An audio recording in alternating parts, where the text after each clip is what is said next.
Hai anak-anak semuanya, di video kali ini kita akan membahas mengenai peran lembaga penegak hukum dan praktik perlindungan dan penegakan hukum di Indonesia. Poin pertama yang akan kita bahas berkenaan dengan peran lembaga penegak hukum, yaitu yang pertama adalah peran lembaga kepolisian di Indonesia, yang kedua adalah peran kejaksaan di Indonesia, yang ketiga adalah peran lembaga kehakiman, yang keempat adalah peran advokat, dan yang kelima adalah peran lembaga Komisi Pemberantasan Korupsi atau KPK di Indonesia.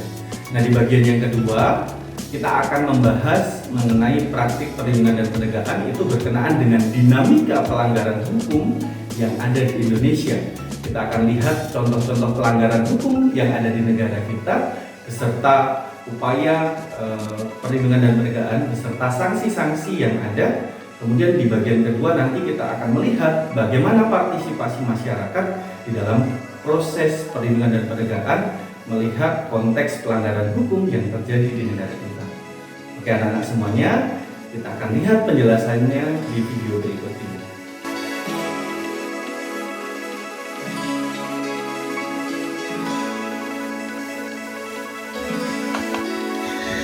Peran lembaga penegak hukum dalam menjamin keadilan dan kedamaian. Berikut kita akan bahas peran lembaga penegak hukum mulai dari lembaga kepolisian, kejaksaan, hakim, advokat, dan Komisi Pemberantasan Korupsi atau yang namanya KPK. Yang pertama, peran kepolisian negara Republik Indonesia. Berdasarkan Undang-Undang Nomor 2 Tahun 2002, Pasal 13, menyatakan tugas pokok kepolisian negara Republik Indonesia sebagai berikut. Yang pertama adalah memelihara keamanan dan ketertiban masyarakat. Yang kedua, menegakkan hukum. Yang ketiga, memberikan perlindungan dan pengayoman. Dan yang keempat adalah pelayanan kepada masyarakat. Nah, berikut ini adalah tugas pokok kepolisian. Sementara itu, berkenaan dengan wewenang atau tugas dan wewenang lembaga kepolisian, ya, ada beberapa yang akan kita bahas. Yang pertama adalah melaksanakan pengaturan, penjagaan, pengawasan, dan patroli terhadap kegiatan masyarakat dan pemerintah sesuai dengan kebutuhan. Kemudian yang kedua, menyelenggarakan segala kegiatan dalam menjamin keamanan, ketertiban, dan kelancaran lalu lintas. Yang ketiga, membina masyarakat untuk meningkatkan partisipasi masyarakat, secara khusus kesadaran hukum masyarakat, serta ketaatan warga masyarakat terhadap hukum dan peraturan perundang-undangan yang berlaku. Dan yang keempat, turut serta dalam pembinaan hukum nasional, dalam hal ini tentunya peraturan yang berlaku di negara kita. Dan yang kelima adalah memelihara ketertiban dan menjamin keamanan hukum. Baik, selanjutnya yang kedua adalah peran Kejaksaan Republik Indonesia.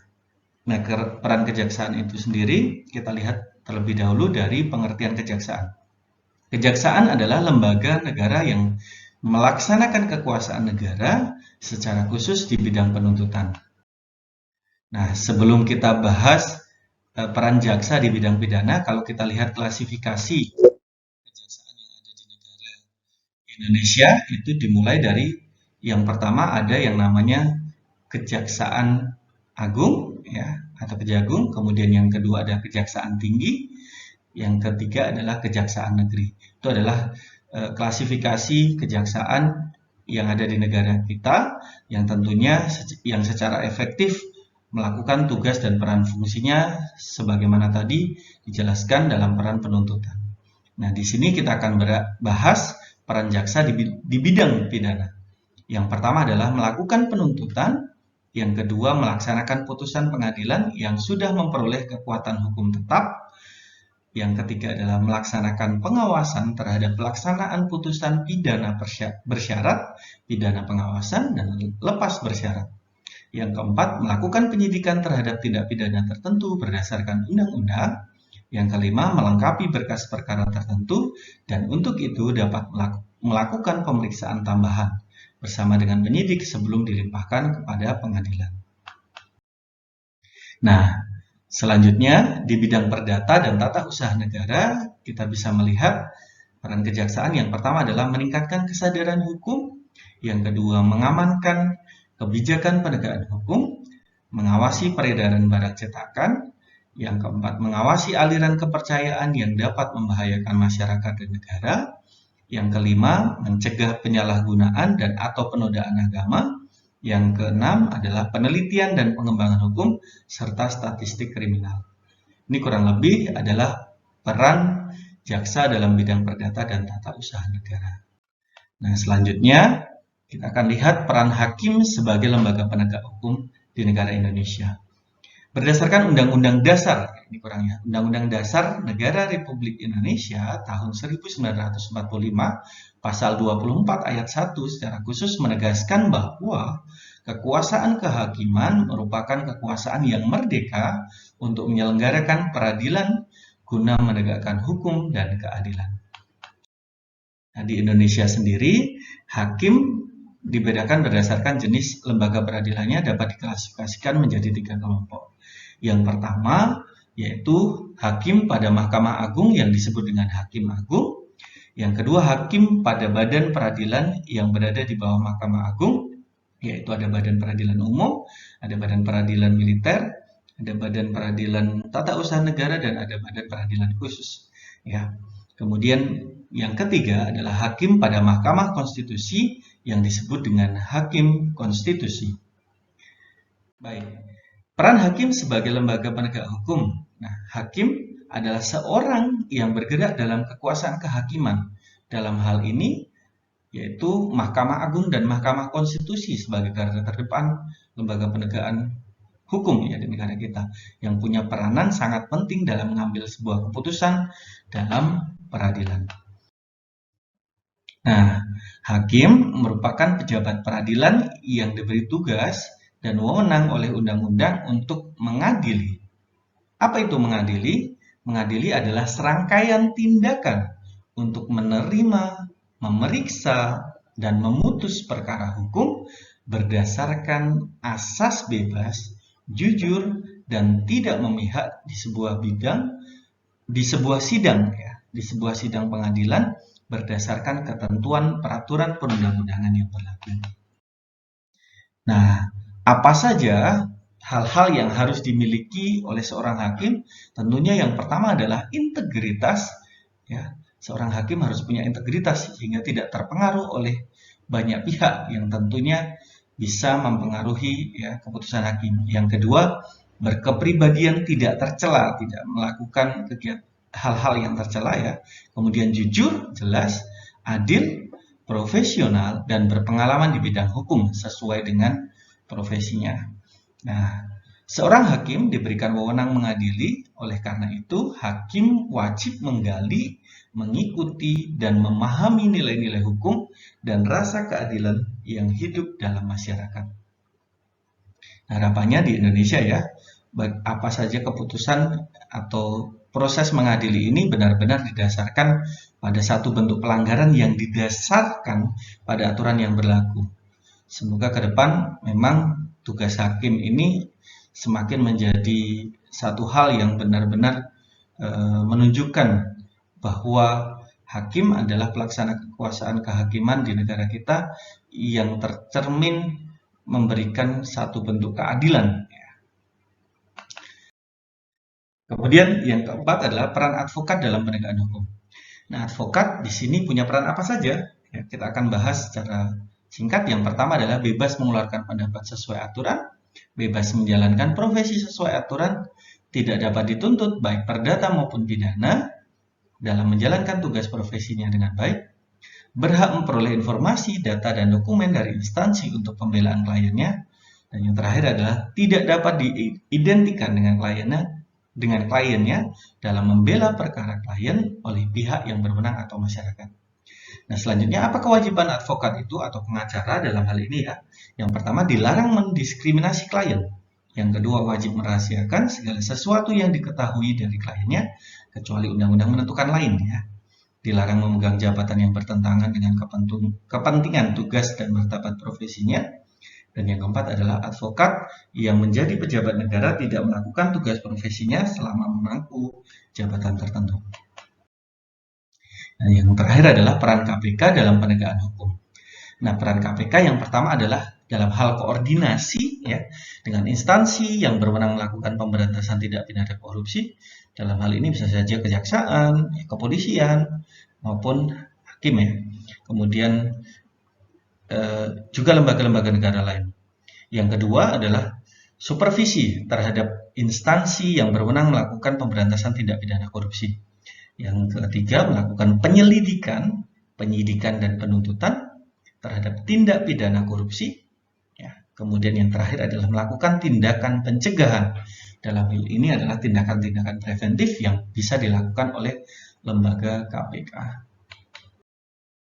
Baik, dalam menjalankan tugas dan wewenangnya, KPK berpedoman pada 5 asas. Yang pertama adalah kepastian hukum, yang kedua adalah keterbukaan, yang ketiga akuntabilitas, yang keempat adalah kepentingan umum, dan yang kelima adalah proporsionalitas.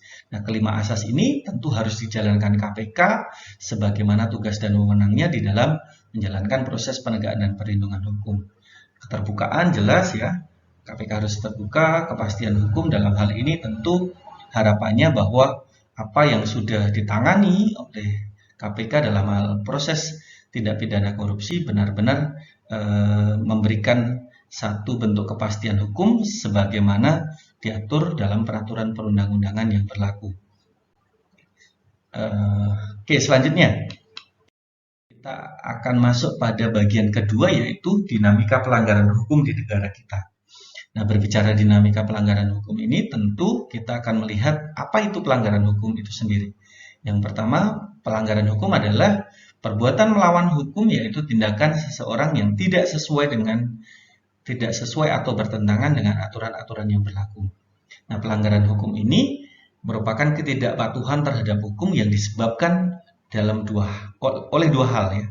Yang pertama, pelanggaran hukum oleh si pelanggar yang sudah dianggap biasa sehingga mereka melakukan ketidakpatuhan tersebut, dan yang kedua adalah hukum yang berlaku sudah tidak sesuai lagi dengan tuntutan kehidupan sehingga harus ada satu proses pembaruan dalam hal ini. Oke, bentuk pelanggaran hukum dan sanksinya tentu kita akan bahas selanjutnya di beberapa lingkungan berikut. Yang pertama adalah lingkungan keluarga. Di antaranya adalah melanggar perintah orang tua, menonton acara televisi sampai larut malam, dan tentunya aturan-aturan yang sudah dibuat di lingkungan keluarga itu sendiri ya, berupa kesepakatan atau komitmen antara kepala keluarga bersama dengan anggota keluarga. Begitu juga di lingkungan sekolah, misal terlambat datang ke sekolah, tidak mengerjakan pekerjaan rumah, atau tidak menggunakan pakaian sesuai dengan jadwalnya, tidak membawa buku sesuai jadwalnya dan lain sebagainya, sebagaimana ya sekolah membuat komitmen bersama dengan warga sekolah ya, tentunya ini harus ditaati ya. Kemudian di lingkungan masyarakat ada mangkir dalam ronda malam, mengganggu tetangga, juga tindakan-tindakan kriminal lainnya yang tentunya umum ya ada di lingkungan masyarakat, dan hal ini tentu harus kita kurangi sehingga terjadi satu peristiwa ya ketertiban hukum. Kemudian di lingkungan bangsa dan negara, yaitu melanggar rambu-rambu lalu lintas, melakukan tindak pidana korupsi, melakukan satu penyuapan, melakukan kasus tertentu di lembaga pemerintahan yang berkenaan dengan misalnya money laundering ya, dan lain sebagainya. Oke. Selanjutnya, dinamika pelanggaran hukum ini jelas ya di negara kita masih juga diatur di dalam KUHP ya. Di buku ketiga dijabarkan mengenai beberapa pelanggaran. Ada pelanggaran keamanan umum bagi orang atau barang dan kesehatan, ada pelanggaran ketertiban umum, ada pelanggaran terhadap penguasa umum, ada pelanggaran mengenai asal-usul perkawinan, ada pelanggaran terhadap orang yang memerlukan pertolongan, dan pelanggaran kesusilaan yang secara umum di mana KUHP ini masih menjadi landasan untuk ya melakukan satu proses penindakan bagi mereka yang melakukan pelanggaran terhadap aturan-aturan hukum yang berlaku di negara kita. Nah, selanjutnya macam-macam sanksi atas pelanggaran hukum kalau kita lihat dari berbagai sudut pandang norma yang ada di negara kita.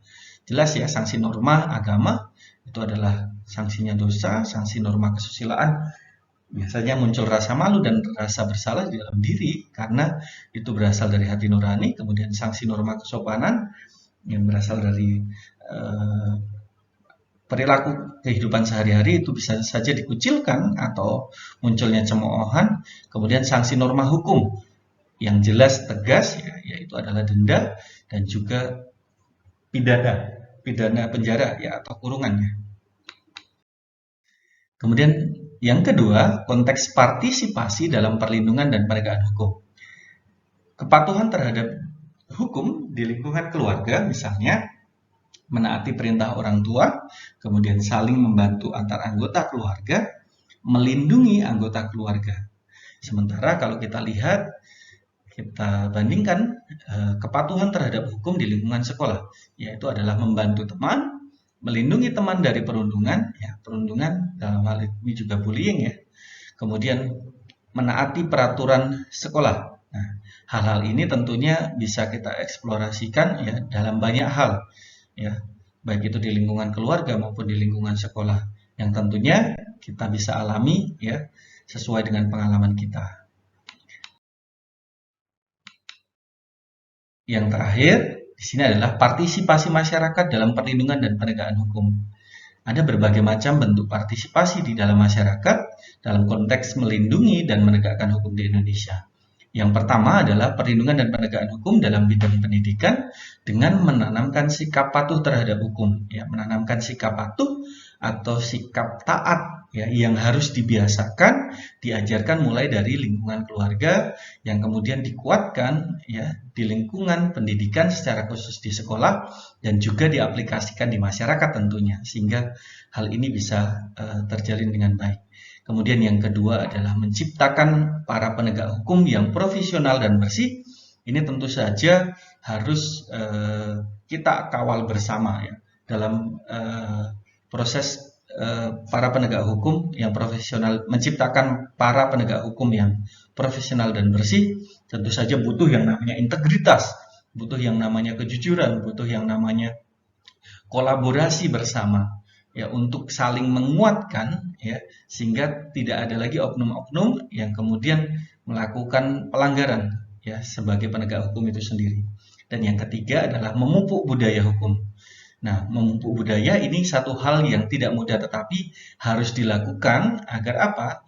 Agar tercipta satu budaya hukum baik itu oleh warga negara maupun oleh ya pemerintah juga dalam hari ini aparat penegak hukum dengan kolaborasi bersama tentunya budaya hukum ini akan terbentuk ya dengan ketaatan terhadap hukum juga bagaimana para penegak hukum ini juga melaksanakan tugas dan fungsinya sebaik mungkin. Dan dalam hal ini pemerintah juga tentunya memiliki peranan yang penting di dalam memberikan satu bentuk teladan bagi warga negara sehingga warga negara itu sendiri juga akan memberikan contoh-contoh yang baik di dalam praktik ya kehidupan yang secara khusus bersinggungan dengan praktik perlindungan dan penegakan hukum di negara kita. Oke, sekian dan terima kasih. Semoga materi peran ya, penegak hukum dan praktik perlindungan dan penegakan hukum yang ada di Indonesia ini bermanfaat untuk kita semua. Sampai jumpa di video berikutnya. Terima kasih.